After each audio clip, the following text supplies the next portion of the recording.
Hey! Hello! What the hell are you doing wearing a robe with the shirt? Oh, hi!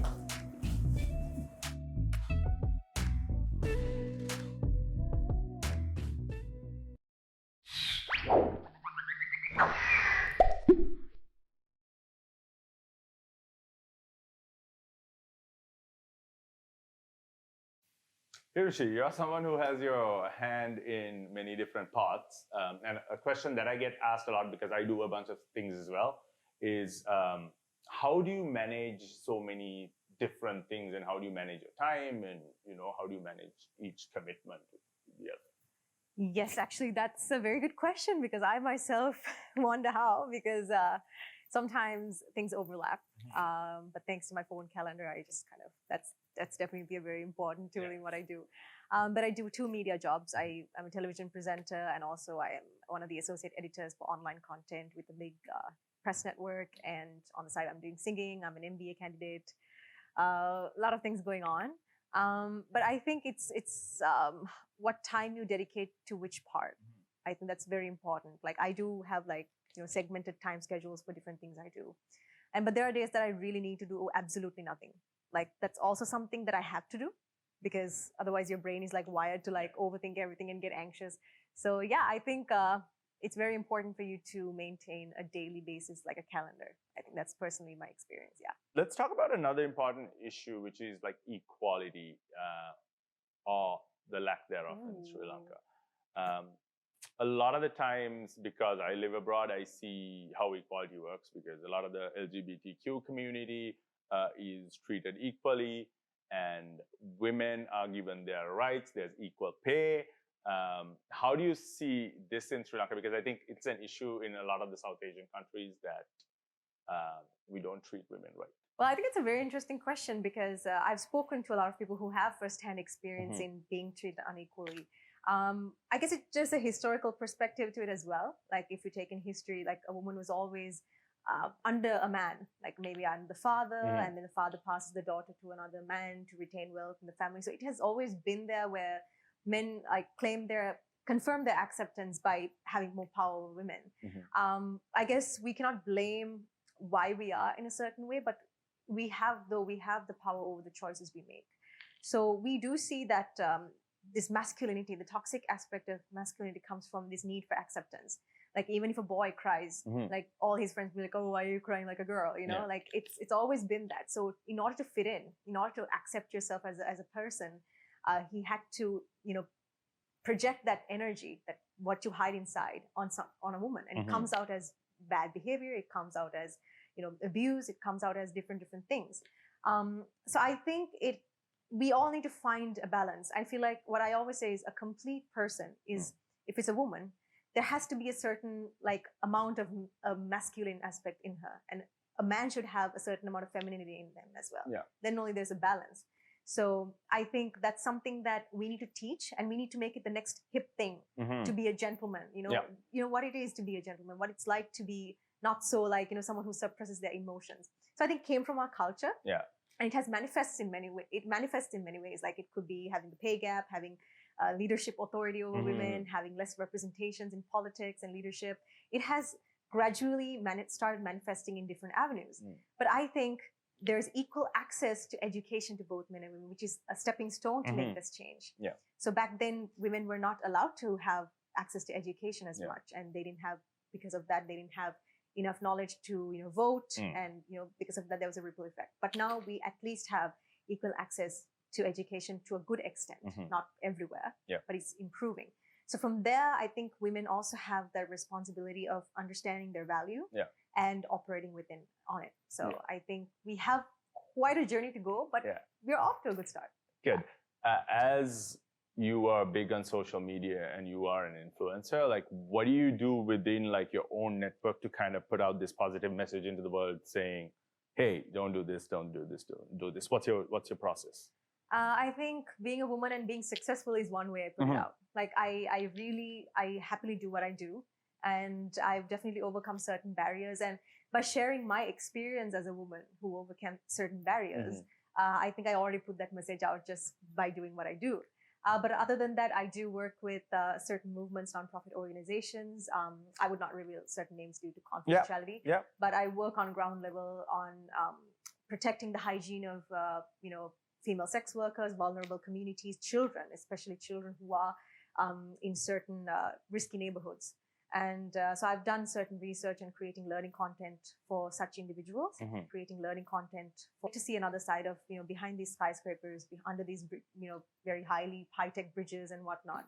There's an entire gap that needs to be filled. Yeah. And I think there's quite a journey to go. But like I mentioned earlier, education is a very important stepping stone in that process. Cool. Let's move on to inspiration. Yeah, sure. What inspires you, or who inspires you to do what you do? Oh, that's a difficult question, actually. I mean, my inspiration begins from the family unit. Definitely my parents, how they handle everything. They're perfectly imperfect in what they do, and they're super, they're the most amazing people I've known. And also, I think monitoring my transition has also inspired me to go, I look back and I see how far I've come. Yeah. And then that gives me a reason, okay, there's no stopping now. So that really motivates me as well. And a lot of colleagues in the industry and public figures, the books I read, certain philosophers, including Buddha, his amazing, precepts and words have also inspired me on the way. Yeah. So that's my idea on gender equality. Yeah, I think because I grew up with a bunch of women, I was always taught to treat like women, right? And I think it started from the household. And Yeah, ehematamai, because at the end of the day, the family institution plays a major role on how sons treat the women in their life and how women feel about the men in their life. I think that's very important.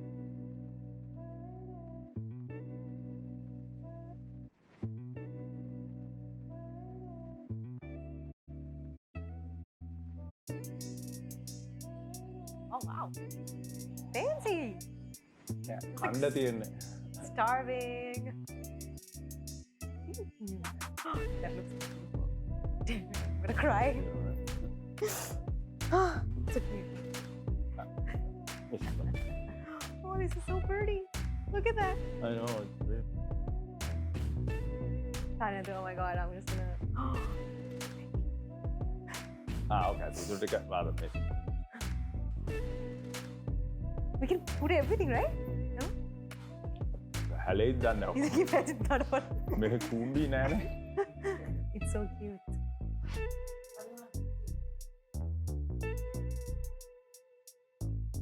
Oh, this is so pretty. Hirushi, Ooh. how important is content for you? You are a content creator, you're a musician, you do a lot of other things. How important is content to your journey? I think the content I create for others. Or the content that you create for yourself, your music. Perfect. Let's talk a little bit about that. Okay, yeah. I think, there are certain things that, certain gaps in our education system when it comes to policy, when it comes to textbooks, when it comes to teaching methods, curriculum. But there's one tool that we all can use in order to overcome those gaps. We don't have to wait for the big guys to make the changes. Yeah. Social media is a primal tool that we can use in educating each other. Yeah. And I think that's what I thought, when I saw the platforms that we can put anything, we have the liberty to make the good choices, the right choices to put the good content out there. So I was like, I've been given this opportunity to just make an account for free and just post whatever I can. And that is that power travels not just within the locality. It could be, it could be showcased to someone in the States or Antarctica. It depends on wherever it's accessible. Yeah. You have the ability to convey information. And that's the biggest power that our generation, especially the tech savvy generation, has. So I think for me as an artist, I always believed in the value of becoming a creator because there's so many things in the world that tries to divide people, whether it be gender, demographics, income, economical conditions. But within all of this, the artists have the power to unite everyone, right? If you go to a musical show or if you go to a film hall to watch a movie, be it someone coming from a motorbike or a Maruti or a BMW, it doesn't matter. At the end of the day, everyone who comes from different backgrounds, they all laugh at the same things. They're all going to cry about the same thing. So in a world where everything's trying to divide us, the artists, the creators have a power to unite us because the emotions, the commonality of everyone is brought together. So I think as an artist, I take the privilege in becoming one, first of all. And I believe that the quality of what I do is not just going to impact someone directly, like for a fixed period of time. Because, for instance, if you say, like, let's say you always listen to depressing music Right. on the long run, you're obviously going to turn out to be a depressed True. person. If you keep watching crime thrillers, you're obviously going to be very doubtful and suspicious of society. Oh my God, I have to, because I listen to like a lot of true crime podcasts. I've like become so Yeah. paranoid since. Yeah, exactly. So depending on the content that you choose to listen to and watch, your personality traits are going to change. The behavior and the domino effect you have on other people are going to change.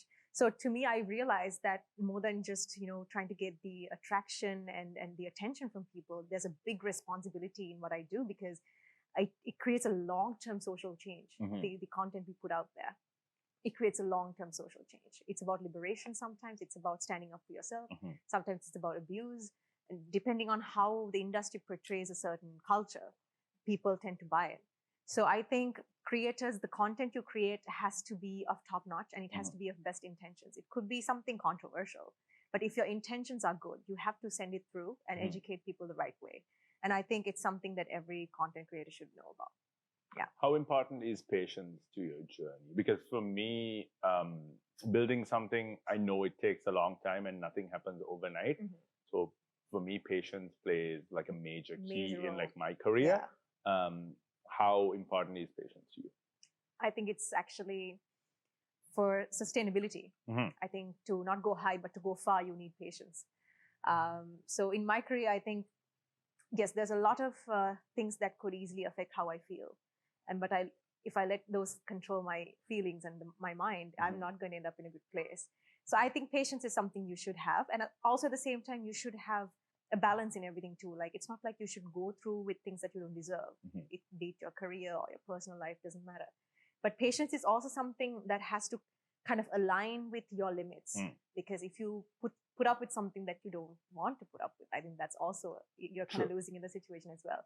But you have to be very clever as to when you are patient and when you're not. Yeah. I think that's the important part.